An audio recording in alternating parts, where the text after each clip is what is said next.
The Sri Lanka Green Hydrogen Symposium 2023 was held in Colombo this morning under the patronage of President Ranil Wickremesinghe. During the symposium, Sri Lanka's National Hydrogen Roadmap was presented by the Minister of Power and Energy Kanchana Wijesekara to the head of state.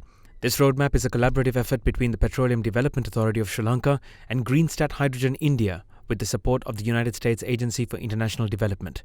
We have at the moment the potential of becoming energy export, and that's what we have to think of. How are we going to maintain this goal? How are we going to achieve this goal? It also means energy independence for Sri Lanka. From the whole dry zone, why don't we become exporter of energy? Solar and wind, both are there. So long ago, 2000 years ago, when we were dry zone, we exploited it for irrigation and became exporter of grain. Now we can become an exporter of energy. Let's go for it. That is my idea. Sri Lanka needs a new economy, and this has to be one of it. Green energy, solar power, wind power. We are just scratching the surface.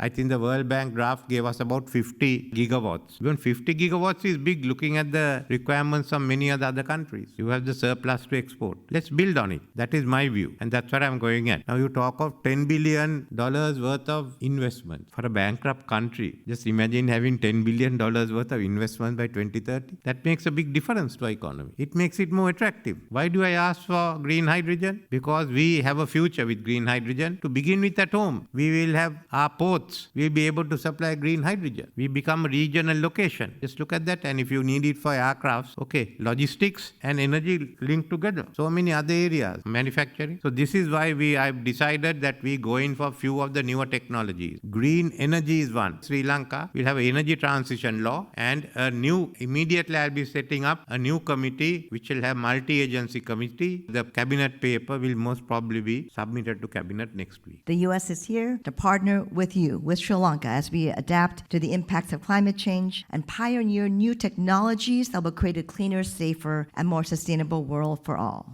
And the DFC is open to providing more financing, especially in renewables. Now, as Sri Lanka moves forward with its energy reforms, I'm confident that the U.S. government and U.S. investors will be here to inject the financing and know-how to unlock the potential of Sri Lanka's private sector for energy security and economic growth. We have been discussing with Sri Lanka various ways of interconnectivity of energy transmission. Mind you, if and when Sri Lanka, and it's not an if, it's a question of when, Sri Lanka connects to India for a bi-directional flow of power. Of course, Sri Lanka has this huge potential, so ultimately it will be exports from Sri Lanka, like now it is happening from India's other neighbors, such as Nepal and Bhutan, and of course Bangladesh shall join that very shortly. And it's already connected to the Indian grid. So Sri Lanka doesn't get connected only to the Indian grid, but to the BBIN grid. And therefore, the trade of power as a commodity which is happening in India can also then become a more regional reality.